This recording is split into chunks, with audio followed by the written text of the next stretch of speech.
Good morning, everybody. My name is Joe, and I'm a weapon of mass instruction. And some interesting interactions with an Army Reserve recruiter. He had called me Friday, and where I was getting no signal, so I tried calling him back. Didn't get through, but he called me back again this morning. And so, you know, he asked me about, like, you know, whether I tried to get back in or not or whatever. And so I was telling him a little bit about how the National Guard recruiter was kind of a douchebag and, you know, didn't want to give me any options as far as what I was going to do in the National Guard if I joined.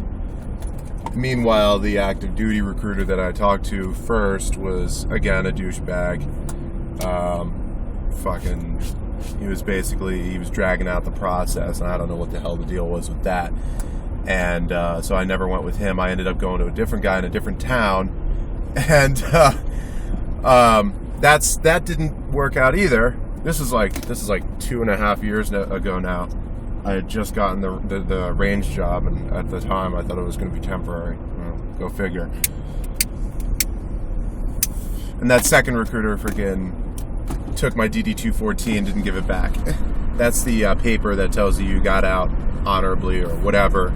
And it basically lets employers know what kind of service you did, what your MOS was, basic information and stuff like that, plus that you got out legitimately and you're not like AWOL or anything crazy like that.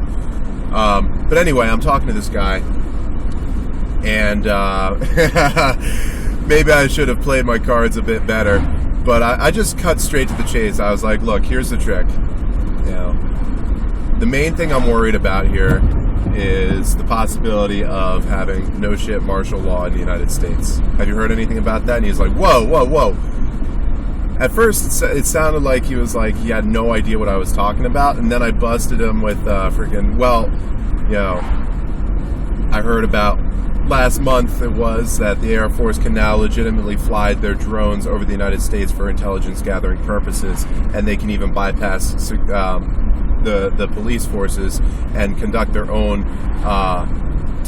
detention of individuals of interest. And he thought about that for a second, and he was like, hey, I'm kind of busy right now, so I'm going to call you back in like 5 to 10 minutes. Well, it's been like 15 minutes now and no call back, so either he thinks I'm an absolute nut, or he knows something a little bit about some sort of martial law situation and doesn't want to talk about it. Or maybe he's a truther and he's trying to get down to the bottom of that.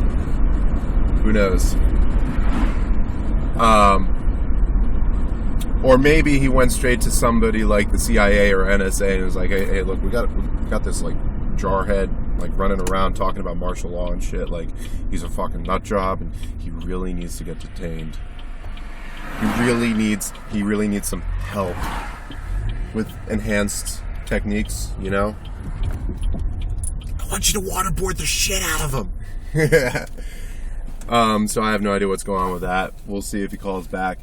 But that's all I got for you right now. I'm probably going to come back with another episode later if I can think of something of substance to give you guys. But just a little bit from my personal experiences for today that is kind of, so far at least, I'll see if he calls back, and if not, that basically legitimizes to me the shit that we've been hearing. Because for the most part, all we get is like, we can correlate different things from news sources, or we could listen to crackpot ideas and we can't correlate from there. But, you know, we've got one or the other sitting here in the alternative media and freaking, you know, on the outskirts of this whole debacle, so to speak. So I'll give you guys an update if he calls back. I'm going to try, you know, texting him in a bit to see what's up, and this should be fun. Y'all stay safe. Peace.